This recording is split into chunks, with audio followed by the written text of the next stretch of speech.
પ્રભુ ઈસુ ખ્રિસ્તના નામમાં આપ સર્વને પ્રેમી સલામ. ગીતશાસ્ત્ર 58 અને એની 1-11 કલમ.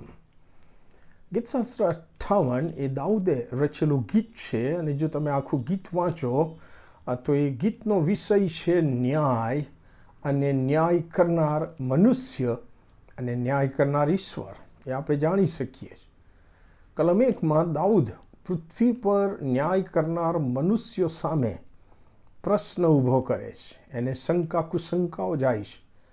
એ લખે છે, અરે પરાક્રમીઓ, શું તમે ખરેખર ન્યાયપણાથી બોલો છો? શું તમે માણસોનો અદલ ઇન્સાફ કરો છો? પછી જવાબ આપે છે કે ના, તમે મનમાં ભૂંડાઈ યોજો છો, અને પૃથ્વી પર તમે તમારા હાથથી જુલમ તોડી આપો છો. મતલબ કે પૃથ્વી પર મનુષ્ય જે ન્યાય કરે છે, જેનો દાઉદને અનુભવ થયો, એ ઇન્સાફના બદલે જુલમ કરનાર, ન્યાય કરનારા હતા. કેમ કે જે મનુષ્યના મનમાં કોઈના માટે બદ ઇરાદો હોય, અને એ બદ ઇરાદા સાથે જો તેના માટે તે કોઈ ન્યાયિક નિર્ણય લે, તો તે નિર્ણય કદી ખરો ન્યાય આપી શકતો જ નથી.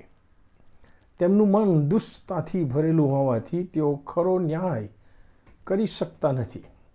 જૂઠું બોલવું તેમના માટે રમતવાત છે, અને સત્ય રજૂઆત જ્યારે કરવામાં આવે તો પણ તેઓ બહેરા હોય તેમ સાંભળતા નથી, અને સાંભળવા માગતા પણ નથી.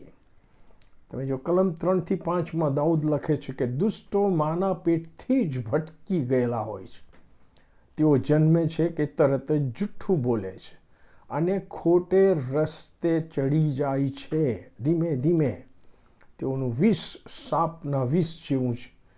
તેઓ કાન બંધ કરી રાખનાર બેરા સાપ જેવા છે, કે જે ઘણી હોશિયારીથી મહુવર વગાડનાર ગારુડીનો પણ સાદ સાંભળતો નથી. હા, માના ગર્ભસ્થાનમાંથી જ મનુષ્ય આદમનો પાપી સ્વભાવ લઈને જન્મે છે. એ વાત સાચી છે, આપણે માનીએ છીએ.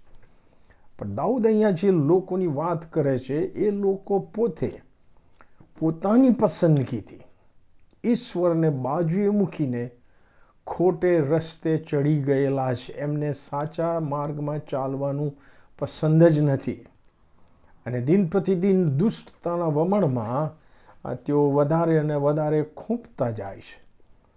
આવા લોકો પાસે ખરો ન્યાય કરવાની ક્ષમતા પણ નાશ પામી ચૂકી હોય છે. વાલો, આ જગતમાં જીવતા પ્રભુના બાળકો તરીકે આપણને પણ આવા ઈશ્વરથી વિમુખ અને દુષ્ટતામાં ખૂંપી ગયેલા લોકોનો અનુભવ થાય છે. ત્યારે ઈશ્વર પરના વિશ્વાસમાં આપણે ટકી રહીએ કે ઈશ્વર જરૂર ખરો ન્યાય કરનાર ઈશ્વર છે. એ વિશ્વાસ આપણો હોવો જરૂરી છે. આમેન.